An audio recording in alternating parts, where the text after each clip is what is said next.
Claude Sarraute, célèbre femme de lettres et journaliste française, est morte à l'âge de 95 ans dans la nuit du 19 au 20 juin 2023.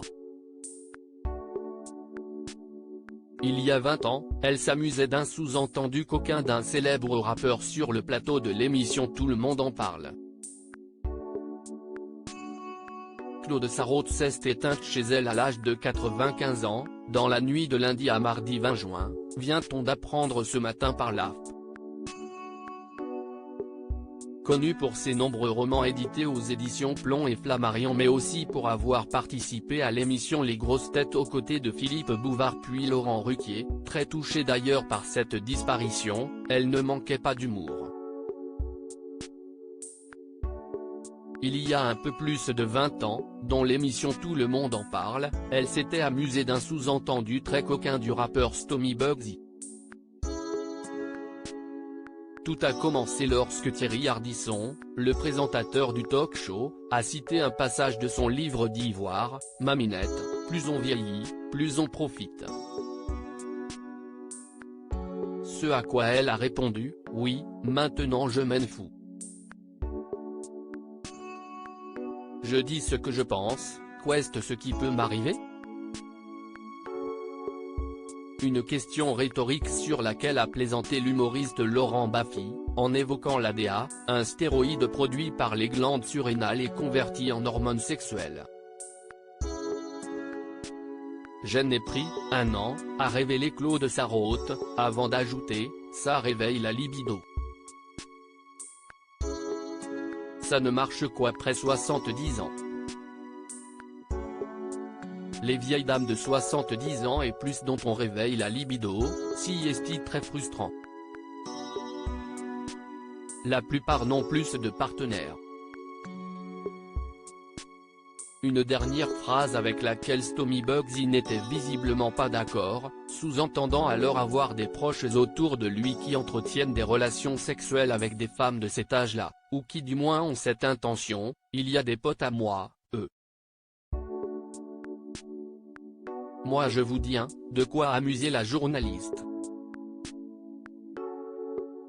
Sur le papier pourquoi pas, mais… A-t-elle alors réagi, avant que Laure Baffy ne lui demande avec humour si elle pouvait craquer pour un petit jeune de 17 ans. De quoi outrer Claude Sarraute, oh mon Dieu mais…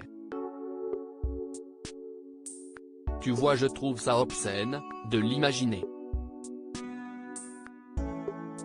Une réponse qui a visiblement beaucoup amusé le public. Pour rappel, elle a eu 3 époux.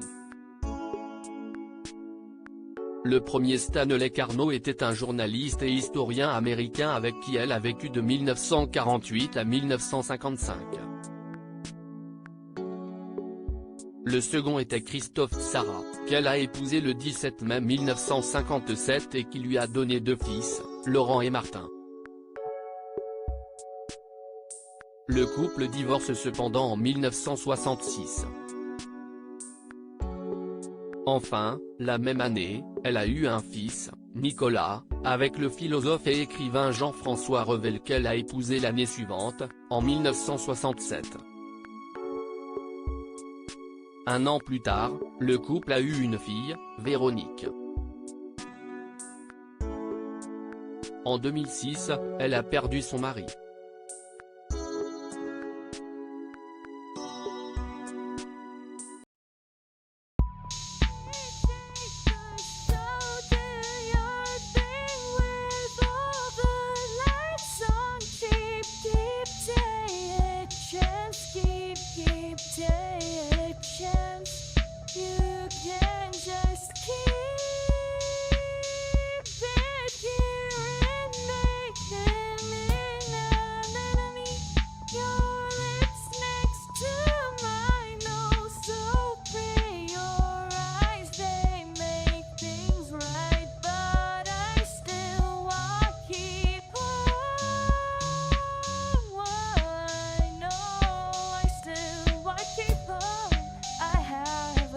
Keep it up, I have